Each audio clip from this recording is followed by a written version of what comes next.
Yes, yo. Welcome back to my YouTube channel, guys, and happy new week to every one of you out there. And if today is the first time seeing me on your screen, my name is the Heartbeat of Nations, and welcome to my YouTube channel. And today, without wasting much of your time, I'm just gonna go straight to the point, and I have an interesting topic for you guys today, and the question is on the topic is on. It said, why is Nigeria mentally closer to Ghana than to Cameroon, with whom we share a border, a language, and a lot of history? Yes, you're right. Nigeria share a lot of history with Cameroon. As a matter of fact, in the 90s, I think in 1980, in 1981. Nigeria and Cameroon have some clash that almost led to civil war. And the northern part of Nigeria, the northern part of Cameroon, sorry, joined Nigeria during the 1981 or 1982. I think I'll read a brief history of that to you guys. But let's look, because first of all, we have border with Cameroon, right? We have border with Cameroon. We don't share any border with Ghana. But it's like we have more relationship to Ghana, with Ghana, than the Cameroon, even though we have the border with Cameroon, and like 50% of the Cameroonians speak English, right? And Cameroonians speak Pidgin English too. That's the English side. And we all know Ghana to speak English, and they have their own Pidgin English. And Ghana, like for me personally, I've been to Ghana before 2017, and I went by road. It took me like 17 hours. It was like 17 hours by road. 14 hours. Sorry, 14 hours drive from Nigeria to Ghana. But I've never been to Cameroon before. I'm not gonna lie, but I don't think by road Cameroon is gonna be that much. And the one I'm sure of is that Cameroon have a border with Calabar, right? So it's just like a boat. I think with few minutes you're in Cameroon already. But the question is that why is Nigeria mentally close to Ghana than to Cameroon? Because you always have this Nigeria jollof rice versus Ghana jollof rice, Ghana musician versus Nigeria musician, Ghana English versus Nigeria English, Ghana schools versus Nigeria schools, Ghana government versus Nigeria government, Ghana population versus Nigeria population. It's always one thing or the other between Ghana and Nigeria. But why is that we don't have same love rivalry with our neighbors, Cameroon, even though we share a lot of history together? Before I go further, let me read just one or two history that happened between Nigeria and Cameroon before I will finally read the article to you guys, okay? He said, the first history was, the first question was Cameroon part of Nigeria? He said, Northern Cameroon officially became part of Nigeria on 1st June, reached Southern Cameroonians become part of Cameroon on October 1st. Although they didn't put the year over here, so they only put the dates. So that's to tell you that the Northern Nigeria joined Cameroon. The Northern Cameroon joined Nigeria, while the Southern Cameroon joined Cameroon. And let me tell you this: the Southern Cameroon are mostly Christians, right? The Southern Cameroon are mostly Christians. And there was a Cameroon guy I was talking to, and when I asked him why they didn't join Nigeria, then why the Southern Cameroon didn't join Nigeria instead of joining the Cameroon French, he told me that because they feel threatened by the Igbos, right? He said that because they feel threatened by the Igbos, they thought the Igbos were going to dominate them. That's the Igbos on the eastern part of Nigeria. They thought the Igbos were going to dominate them, blah, blah, blah. But I don't want to go into much details, but you can search with the history for yourself. Because he said back then, as a Cameroonian or whatever he said when you go to the Igbo market, when you want to price something at their shop, they will want you to buy it. It's like you don't have a choice than to buy it. So there was failure oppressed. So they think that, okay, if we join Nigeria, this might continue. Why the northern part of Cameroon were Muslims, so they joined the northern part of Nigeria, which was, I think, it was Zafara side or something like that. And the second history said an agreement between the two countries in 1975 was derailed by a coup in Nigeria. In 1981, clashes between Nigeria and Cameroonian forces resulted in several deaths and nearly led to war between the two nations. The border saw further clashes several times throughout the 1980s, right?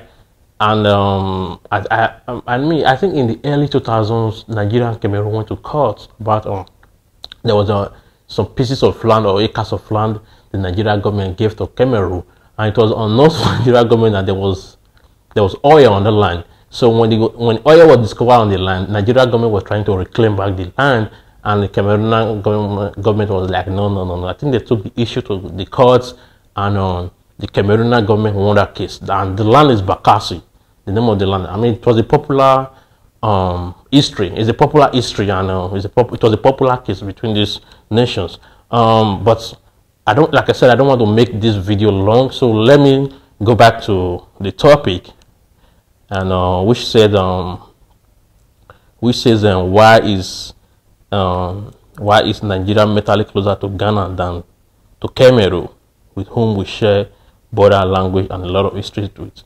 And he said Ghana relation with Nigeria, West Africa leading country, began on a sour note in early period of PNDC rule.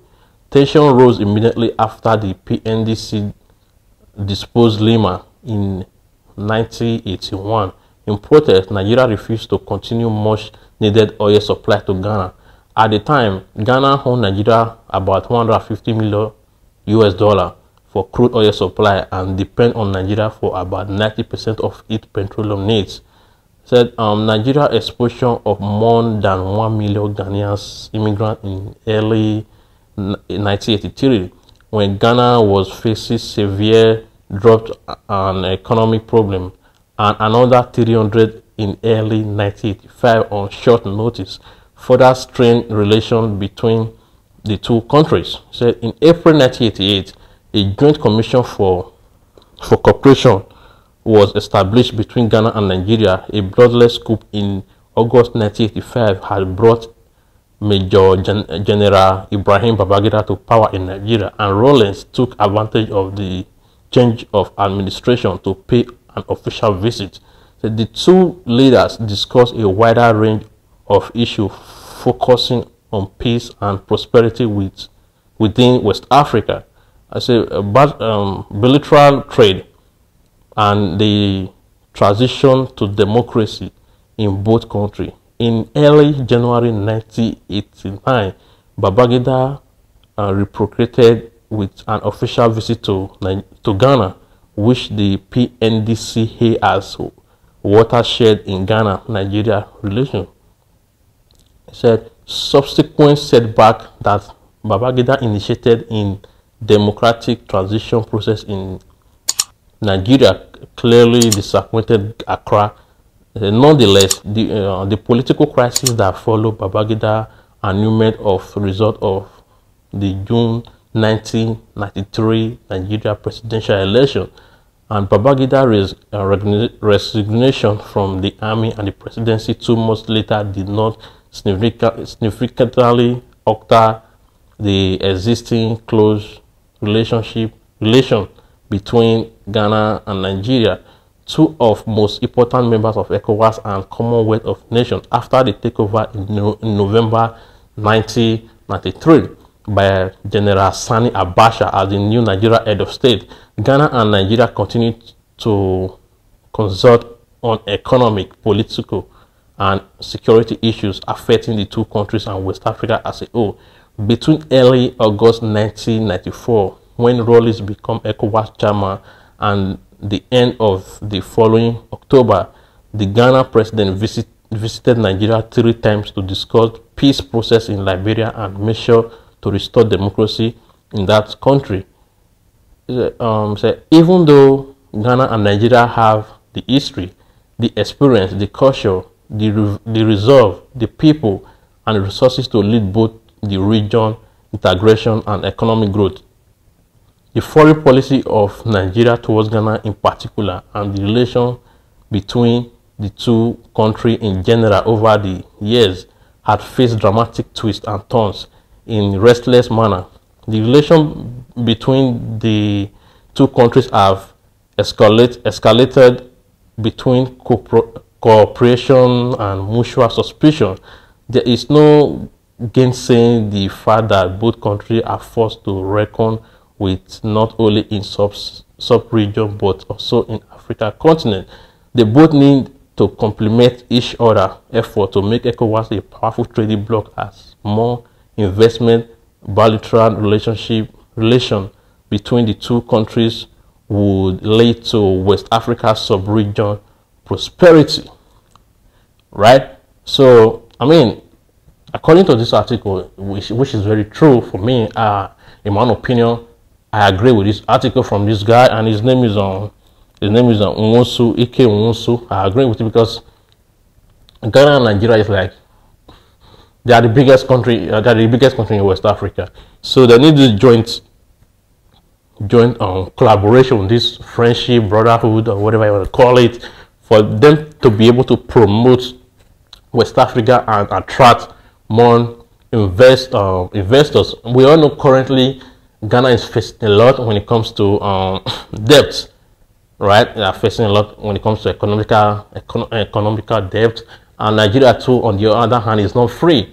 Nigeria is facing economical problems too, insecurity, electricity. I mean, the electricity has been there for ages, so let me just consider that one as normal for Nigeria. So, but the insecurity is the main problem Nigeria is facing right now, and the economic whatever it is. And by 2022, Nigeria is having an election, presidential election, general election, and people are hopefully that maybe if we can choose the right person, maybe Nigeria can take the West Africa country and move them forward. So that's what I have for you guys for today. Like I said, I don't want to make this video long. And again, let's not forget, Cameroon is not in West Africa, right? It's in sub-Saharan Africa. So I don't know, maybe that's why Nigeria don't have that close relationship with them, even though we share borders with them. But don't get it twisted. There are a lot of Nigerians that live in Cameroon. There are a lot of Nigerians that do business in Cameroon, and they have never had problem. They have never had problem. They are doing their thing. They are doing their thing nice, and everything is good with them. We have never had problem that Cameroonians are doing Nigeria's anything. I think, and I have quite few of them as friends too. But one thing I noticed about Cameroonians, about the French side of Cameroonians and the English side is that the French side are more aggressive. Yeah, they are more aggressive, and the English side are more polite. That's one thing I noticed about them, because I have the French side, a lot of friends, and I have the French side as a friend, and I have the English side as a friend. So the English side are more polite, they are more gentle, they are more cool than the French side. And don't forget, Cameroon was colonized by two countries, which was by the French and the British. So that's why they have two official language, which is French and English. But Nigeria has just one official language, which is English. Ghana too has one official language, which is English. So maybe this is why Nigeria is mentally closer to Ghana than to Cameroon. But let me know what you think. I mean, if you know much history about these three countries, sorry guys, if you know much history about these three countries, let me know in the comment section. Let me know what you think. Like I said, if it is your first time seeing me on your screen, my name still remains the heartbeat of nations. And welcome to my YouTube channel, and please don't forget to give this video a like, subscribe to my YouTube channel for more updates, more news, more Africa history, and more good things you can see on your screen. And after how we always said, I will see you on my next video. God bless Nigeria, God bless Ghana, God bless Cameroon, God bless the whole of Africa. Peace out.